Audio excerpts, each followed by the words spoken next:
I was driving home along Maple Street, the sun setting behind the hills, when a black SUV suddenly swerved and blocked my path.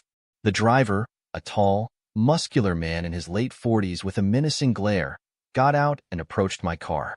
As he leaned into my window, I recognized him instantly. It was Stephen, my wife's lover. "If you ever mention our affair," he hissed, "I'll hunt you down and crush you like a cockroach. Consider this your final warning." His threatening words echoed in my mind as I watched him walk back to his SUV and drive off. I sat there for a moment, gathering my thoughts, before continuing home. The streets were quiet, with only a few pedestrians strolling along the sidewalks and the occasional car passing by. When I arrived home, I parked my car in the driveway and walked into the house. The smell of dinner wafted from the kitchen. My wife, Jennifer, was busy preparing a meal. She glanced up and smiled, acting as if everything was normal. Little did she know, her world was about to change. I went to my office and shut the door. Sitting at my desk, I opened my laptop and checked my emails. There it was, an email from Charles, the popular YouTuber who specialized in exposing cheaters. I had sent him all the explicit text messages and videos between Jennifer and Stephen. Charles replied, confirming he had received everything and was ready to upload the content. Later that evening, I made my way to the living room, where Jennifer was watching TV. I joined her, trying to act as if nothing was amiss. My mind, however, was racing with thoughts of what was about to unfold. The next morning, I woke up early and checked my phone. Charles had already uploaded the video, and it was gaining traction fast. By the time Jennifer woke up, the video had gone viral, amassing millions of views. I watched her check her phone, her face paling as she realized what had happened. As the day progressed, the fallout began. Jennifer started receiving calls and messages from friends and family, all expressing their shock and disappointment. At work, her colleagues whispered behind her back, and her boss called her in for a meeting. By the end of the day, she was suspended pending further investigation. Meanwhile, Stephen was facing his own set of problems. He worked as a manager at a local car dealership, and his coworkers couldn't stop talking about the video. Customers came in, some just to see him in person. His boss called him into the office and demanded an explanation. The scandal had reached far and wide, leaving Stephen scrambling to control the damage. Back at home, I kept a low profile, watching as the pieces of my plan fell into place. In the evening, I received a call from Charles. The video had not only gone viral, but had also brought in significant revenue from sponsorships and ads. Charles thanked me and said he would be sending a substantial check my way. With the money from Charles, I started planning my escape. I had always dreamed of living in Italy, and now I had the means to make it happen. I booked a flight and started packing, leaving behind the life that had caused me so much pain. As I prepared to leave, I reflected on the events that had led to this moment. Stephen's threats, Jennifer's betrayal, and the viral video had all played a part in reshaping my future. I was ready to start anew, in a place where I could leave the past behind and build a better life for myself. What Stephen didn't know was that I had already sent copies of their explicit text messages and videos to Charles, a popular YouTuber who specialized in exposing cheaters. I compiled everything on a USB drive and mailed it to him, using a P.O. box in a neighboring town to ensure anonymity. Charles received the package on a sunny Tuesday morning. He immediately recognized the potential of the content and set to work. By that evening, he had edited the footage, adding his signature commentary and dramatic music. The video was scheduled for release the next day at noon, prime time for maximum viewership. Wednesday afternoon, I sat in my office at work, pretending to focus on spreadsheets. My phone buzzed constantly with notifications as the video went live. Within an hour, it had thousands of views. By the end of the day, it had gone viral, amassing over 10 million views. Stephen was now an internet sensation for all the wrong reasons. In Springfield, news spread quickly. Local forums and social media platforms were ablaze with discussions about the scandal. People shared the video, adding their own comments and reactions. Memes featuring Stephen's face popped up everywhere, turning him into a laughingstock. At the dealership where Stephen worked, the atmosphere was tense. His coworkers whispered behind his back, and customers who recognized him from the video smirked or openly laughed. His boss, a stern man named Mr. Thompson, called him into the office. "We can't have this kind of distraction here," he said, handing Stephen a notice of suspension. Meanwhile, I went about my day-to-day activities, keeping a low profile. I stopped by the local grocery store to pick up some essentials. As I walked through the aisles, I overheard snippets of conversations about the video. At the coffee shop on Elm Street, the barista handed me my coffee with a knowing smile. It seemed like everyone in town was talking about it. That evening, I received an email from Charles. He was ecstatic about the video's success and thanked me for the exclusive content. He mentioned the influx of new subscribers and the lucrative sponsorship deals that had come his way. Attached to the email was a receipt for a substantial payment, a share of the ad revenue generated from the viral video. I decided to celebrate quietly. I cooked a simple dinner and watched a documentary, letting the events of the day sink in. The following morning, I began planning my future. With the money from Charles, I had the means to pursue my dream of moving to Italy. I contacted a real estate agent in Florence and started looking at apartments online. As the days passed, the fallout from the video continued. Stephen's life unraveled as he became more isolated. Jennifer faced her own set of challenges. Her employer, a conservative bank, frowned upon the scandal, and she was called in for a meeting with HR. She spent her days trying to manage the crisis, but it was clear her reputation had taken a severe hit. While Jennifer and Stephen dealt with their crumbling lives, I focused on my new beginning. I packed my belongings, finalized the purchase of a cozy apartment near the Ponte Vecchio, and booked my flight to Florence. The plan I had set in motion had worked perfectly, paving the way for a fresh start in a place where no one knew my past. From my home in Springfield, I observed as the aftermath of the video unfolded. Social media platforms buzzed with memes and parodies featuring Stephen's face, turning him into a local joke. Reaction videos flooded YouTube, each one adding to his notoriety. It seemed everyone had an opinion on Stephen's downfall. Charles, the YouTuber who exposed Stephen, saw his channel explode with newfound popularity. Sponsorships and ad revenue poured in as the video continued to rack up views. His commentary on Stephen's scandal became the talk of the town, amplifying his influence in the online community. In the quiet corners of coffee shops and grocery store checkout lines, conversations inevitably turned to Stephen's public humiliation. People whispered and chuckled, sharing their favorite moments from the viral video. It was a spectacle that dominated local discourse for days. At the car dealership where Stephen worked, the atmosphere grew tense. Customers came in not just to buy cars, but also to catch a glimpse of the infamous manager. His colleagues avoided eye contact, unsure of how to react. Stephen himself appeared visibly shaken, trying unsuccessfully to maintain a facade of normalcy. In contrast, I kept a low profile, going about my daily routine with a sense of detached satisfaction.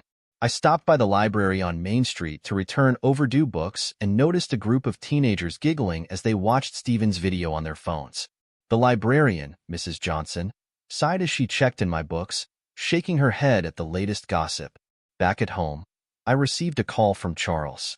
He thanked me again for providing such compelling content and mentioned plans for future collaborations.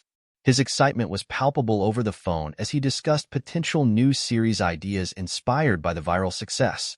In the evenings, I took walks around the neighborhood, enjoying the quiet streets and the familiar sights of Springfield. The local park was a haven of tranquility, a stark contrast to the chaos unfolding in Stephen's life. I found solace in these moments of calm, grateful to be on the sidelines of the drama I had ignited. As the days passed, the initial frenzy surrounding Stephen's scandal began to subside. News cycles moved on to other stories, and social media trends shifted. Yet, the impact on Stephen's reputation was lasting. He struggled to regain his footing in the community, haunted by the echoes of his own mistakes. Meanwhile, Jennifer faced her own challenges. Her workplace became uncomfortable as colleagues whispered behind her back. She attended meetings with HR, trying to salvage her career amidst the fallout. Her days were filled with phone calls and emails, each one a reminder of how quickly life could unravel. Through it all, I maintained a sense of detachment, focusing on practical matters like packing for my upcoming move. Italy beckoned with promises of a fresh start and a chance to leave behind the chaos I had orchestrated. I looked forward to the quiet beauty of Florence, where I could begin anew, far from the repercussions of Stephen and Jennifer's actions. The day after Charles's call, a courier delivered a package to my doorstep. Inside was a hefty check from him, a token of appreciation for the scandalous content that had skyrocketed his channel. The amount was substantial, more than I had anticipated, and it sparked a new idea. With the windfall from Charles, I saw an opportunity for a fresh start. I spent hours researching online, exploring potential business ventures. Eventually, I settled on an idea that seemed promising, a boutique wine shop specializing in Italian wines. Italy had always held a special allure for me, and this new venture felt like a natural progression. I contacted a business consultant recommended by a friend. We met at a cozy cafe downtown, where we discussed market trends and potential locations for the shop. The consultant, Mr. Davis, was impressed with my business plan and offered valuable insights into navigating the local market in Florence. Excited by the possibilities, I began drafting a detailed business proposal. I researched suppliers, comparing prices and quality of Italian wines. The evenings were spent immersed in spreadsheets and financial projections, mapping out budgets and potential profit margins. In between business planning, I made time for practical matters. I visited the bank to set up a new account for the business and met with a lawyer to discuss legal requirements for starting a company in Italy. Each step brought me closer to my goal of establishing a foothold in my dream country. As I packed my belongings, I sorted through years of accumulated possessions, deciding what to keep and what to sell. The process was both liberating and nostalgic, a tangible sign of my impending departure from Springfield. I donated furniture to local charities and organized a yard sale to lighten my load. Friends and neighbors stopped by during the yard sale, offering well wishes and sharing local gossip. The topic of Stephen's downfall inevitably surfaced, but I remained discreet, preferring to focus on the future rather than dwell on past scandals. Amidst the preparations, I found moments of reflection. One afternoon, I took a solitary stroll through Springfield's botanical gardens, savoring the serenity of the lush surroundings. The vibrant colors of blooming flowers and the gentle rustling of leaves provided a brief respite from the whirlwind of activities. With departure looming, I booked a flight to Florence and arranged temporary accommodation while I searched for a permanent residence. The prospect of exploring a new city filled me with anticipation. I researched cultural events and local traditions, eager to immerse myself in the rich tapestry of Italian life. As I finalized plans for the move, I reflected on the chain of events that had led me to this moment. The scandal, orchestrated with precision, had inadvertently opened doors to new possibilities. Italy beckoned with promises of adventure and reinvention, offering a chance to leave behind the chaos of Springfield and embrace a future filled with promise. With a portion of the money I received from Charles, I decided to invest in some personal security. Daniel, a seasoned private investigator recommended by a friend, seemed like the perfect choice. We met at a discreet cafe downtown, where I outlined my request for his services. Daniel was a meticulous man in his early 50s, with a sharp eye for detail. He listened intently as I explained my situation without divulging unnecessary details. Understanding the gravity of my request, he assured me of confidentiality and began his investigation promptly. Over the following weeks, Daniel delved into the complexities of my past and present. He combed through public records, conducted discreet interviews, and followed potential leads with utmost discretion. I provided him with specific names and locations to focus his efforts. One crisp autumn morning, Daniel called me with his findings. We met at a quiet park on the outskirts of town, where he presented his discoveries in a sealed envelope. Inside were detailed reports, photos, and corroborating evidence that shed light on certain aspects of my past I hadn't fully understood. The information was both enlightening and unsettling. It revealed connections and insights into my life that had remained hidden, hinting at deeper layers of complexity and intrigue. Daniel's thoroughness and professionalism reassured me that I had made the right decision in hiring him. Armed with the evidence, I made a calculated decision. Aware of the potential implications, I anonymously forwarded the pertinent findings to the relevant authorities. It was a strategic move aimed at addressing certain unresolved matters discreetly and responsibly. In the days that followed, I maintained a cautious demeanor, conscious of the sensitive nature of the information uncovered. Daniel continued to monitor developments discreetly, providing periodic updates and advice on navigating the aftermath of his investigation. Meanwhile, life in Springfield carried on with its usual rhythm. I frequented local cafes and bookstores, blending into the backdrop of everyday life while silently processing the revelations brought to light by Daniel's investigation. As I prepared for my upcoming move to Italy, the investigation served as a sobering reminder of the importance of clarity and closure.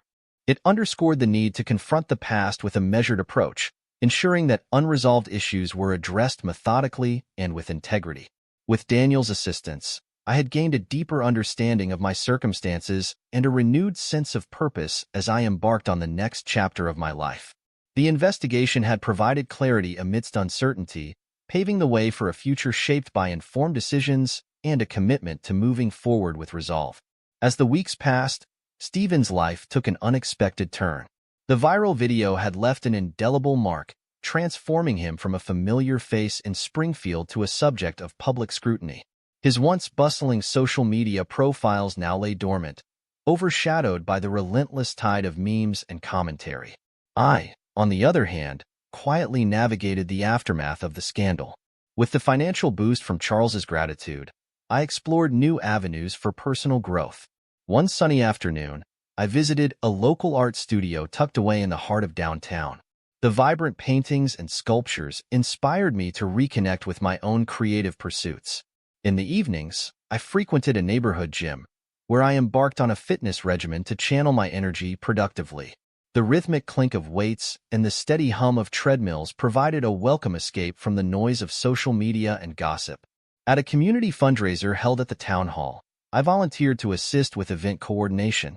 The atmosphere buzzed with anticipation as guests mingled over glasses of sparkling cider and trays of hors d'oeuvres. It was a refreshing change of pace, a reminder of the resilience and camaraderie within the community. During a routine visit to the local farmers market, I struck up a conversation with Brenda, a vendor known for her organic produce. We exchanged pleasantries and swapped tips on gardening. Her passion for sustainable farming ignited my curiosity, prompting me to consider starting a small herb garden at my new residence in Florence. As autumn faded into winter, I attended a lecture at the town library on Italian cuisine. The guest speaker, an enthusiastic chef from Milan, shared anecdotes about regional dishes and culinary traditions. His vivid descriptions of fresh pasta and aromatic herbs sparked my imagination, fueling my anticipation for the culinary delights awaiting me in Italy. In preparation for my move, I sorted through travel guides and language learning apps, eager to immerse myself in the cultural tapestry of Florence. I practiced basic phrases and familiarized myself with local customs, envisioning the cobblestone streets and historic landmarks that awaited me. One crisp morning, I visited a quaint bookstore on Elm Street, browsing shelves lined with leather-bound classics and contemporary novels. The scent of coffee wafted from a nearby cafe, enticing passers-by with its rich aroma. I selected a guidebook on Florence and exchanged pleasantries with the bookstore owner, who shared stories of his own travels through Italy. With each passing day, my excitement for the journey ahead grew. I finalized arrangements for my flight and temporary accommodation, eager to embark on a new chapter in a city steeped in history and artistry. The viral scandal that had initially disrupted my life now seemed like a distant memory, a catalyst for personal reinvention and discovery. As the seasons shifted, Springfield settled into its familiar rhythms, while I continued to prepare for my upcoming move to Italy. The town buzzed with whispers of the recent events, but life carried on, seemingly unaffected by the transient storms of scandal. I dedicated mornings to exploring local hiking trails that wound through the nearby foothills. The crisp air and vibrant foliage provided a serene backdrop for reflection, a contrast to the digital chatter that once dominated my thoughts. On weekends, I volunteered at a community center, helping organize activities for local children. Crafts and games filled the air with laughter and excitement, reminding me of the simple joys found in shared moments of creativity and camaraderie. In the afternoons, I attended Italian language classes at the town's adult education center. The melodic cadence of new words and phrases filled the classroom, transporting me mentally to the bustling streets of Florence that awaited my arrival. In pursuit of culinary inspiration, I frequented a cozy bakery on Oak Street known for its artisanal bread and pastries. The aroma of freshly baked goods greeted me as I sampled delicate pastries and sipped espresso, imagining the flavors awaiting me in Italy's famed cafes. One evening, I joined a local photography club for a sunset shoot at a scenic overlook on the outskirts of town. The panoramic views of rolling hills and distant city lights provided a canvas for capturing fleeting moments of beauty, a practice that grounded me in the present amid preparations for the future. Amidst packing boxes and sorting belongings, I discovered forgotten treasures tucked away in attic corners and basement shelves. Each item sparked memories of chapters closed and new beginnings on the horizon, reinforcing the transformative power of embracing change. At a farewell gathering hosted by friends, we shared stories and laughter over a potluck dinner. The warmth of friendship and support filled the room, a testament to the bonds forged amidst life's twists and turns. As departure day drew near, I finalized travel arrangements and bid farewell to familiar streets and faces. Springfield, with its quiet charm and resilient spirit, had been a backdrop for a pivotal chapter in my journey. With a mixture of anticipation and gratitude, I boarded the plane bound for Florence, carrying with me the lessons learned and the dreams awaiting fulfillment. The viral whirlwind that had swept through my life had settled into a distant memory, leaving in its wake a sense of readiness for the adventures that lay ahead in a new land. Meanwhile, I embarked on a journey to a coastal town named Port Harbor. Nestled between rugged cliffs and sweeping beaches, it offered a sanctuary far from the bustle of city life. Renting a cozy cabin overlooking the shimmering bay, I immersed myself in the tranquility of coastal living. Mornings began with brisk walks along the sandy shore, where seabirds called overhead and the salty breeze invigorated my senses. During the day, I explored the town's quaint shops and local markets, discovering artisanal crafts and fresh seafood caught just offshore. The town's residents greeted me warmly, sharing stories of their lives intertwined with the sea. In the afternoons, I volunteered at a marine conservation center, assisting with rescues of injured sea turtles and participating in beach cleanups. The opportunity to contribute to environmental efforts brought a sense of fulfillment and purpose to my days. Evenings were spent under starlit skies, gathered with newfound friends around crackling bonfires on the beach. We shared laughter and toasted marshmallows, forging bonds strengthened by shared experiences and the timeless rhythm of the tides. As weeks turned into months, I found inspiration in the coastal landscape, capturing its beauty through sketches and photography. Sunsets painted the sky in hues of pink and gold, a daily spectacle that reminded me of the fleeting yet profound moments in life.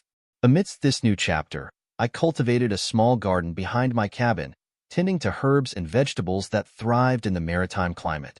The earthy scent of soil and the satisfaction of nurturing new life grounded me in the present, away from the echoes of the past. On weekends, I ventured into the nearby hills, where hiking trails meandered through ancient forests and overlooked cascading waterfalls. Each path offered a glimpse into nature's resilience and the interconnectedness of all living things. Reflecting on the journey that brought me here, I felt a sense of renewal and possibility. Port Harbor had become more than a destination. It was a haven where I rediscovered purpose and forged a path forward, guided by the rhythm of the sea and the wisdom of quiet moments spent in its embrace. Meanwhile, I made the decision to start anew in Florence, Italy. Packing my bags efficiently, I boarded a flight and landed in the heart of this historic city. Finding a charming apartment close to the Ponte Vecchio, I settled into a routine that blended work and exploration. Mornings began with brisk walks along the Arno River, where the city woke up to the aroma of freshly brewed espresso and the chatter of locals starting their day. The cobblestone streets led me past centuries-old buildings adorned with intricate frescoes and ornate statues, each corner revealing a piece of Florence's storied past. Venturing into local cafes, I sampled traditional Italian pastries and engaged in casual conversations with baristas who shared their favorite spots for authentic cuisine. The blend of flavors, rich espresso, artisanal gelato, and freshly baked bread became a daily delight. During the day, I immersed myself in the operations of my new business, a boutique specializing in handmade leather goods. Collaborating with local artisans, I learned the craftsmanship behind each piece and curated a collection that honored Florence's legacy as a hub of artistry and design. Weekends were reserved for deeper exploration. I climbed the steps of the Duomo, marveling at its intricate marble facade and panoramic views of the city. Museums like the Uffizi Gallery and Accademia beckoned with masterpieces by Renaissance masters, each visit deepening my appreciation for art history. In the afternoons, I frequented the Boboli Gardens, where lush greenery and sculpted hedges provided a tranquil retreat from the bustling city center. The scent of citrus trees mingled with the sound of trickling fountains, creating a serene backdrop for quiet reflection. Evenings brought a blend of cultural experiences. I attended classical music concerts in historic churches, where the acoustics enhanced the beauty of Mozart and Vivaldi's compositions. Dinners at trattorias offered a taste of regional specialties, wild boar ragu, freshly caught seafood, and Tuscan wines that paired perfectly with each dish. As months passed, Florence became more than a destination, it became my home. I navigated its streets with confidence, greeted familiar faces in local markets, and conversed effortlessly in the melodic cadence of Italian.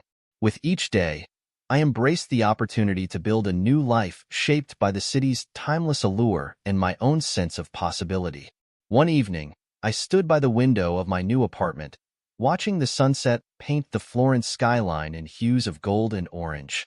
The tranquility of the moment allowed me to reflect on the journey that brought me here. The bustling streets below, filled with locals and tourists alike, reminded me of the vibrant pulse of Florence. I had embraced this city as my new home, a place where each day brought fresh discoveries and opportunities. In the quiet of my apartment, I mapped out plans for the future. The challenges I had faced in the past were now lessons guiding me forward. I immersed myself in the cultural tapestry of Florence, exploring its museums, sampling its cuisine, and learning the nuances of its language. My days were filled with engaging activities, morning walks along the Arno River, visits to historic landmarks like the Palazzo Pitti and the Basilica di Santa Croce, and moments of inspiration in local art galleries. Each experience added depth to my understanding of this enchanting city. Evenings were spent in neighborhood trattorias, savoring dishes crafted with local ingredients and sharing stories with fellow diners. The camaraderie and warmth of the Italian hospitality made me feel welcomed and accepted. I found solace in the simple pleasures, a leisurely bike ride through the Tuscan countryside, discovering hidden gelaterias that served the creamiest pistachio gelato, and attending open-air concerts in quaint piazzas under the starlit sky. As I gazed out over Florence's rooftops, I felt a sense of peace and contentment.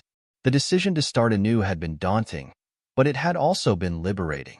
I had embraced change and found fulfillment in unexpected places.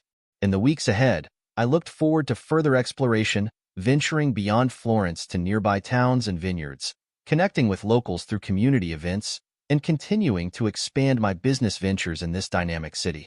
Each day brought new opportunities for growth and discovery. Florence had become more than a geographical location.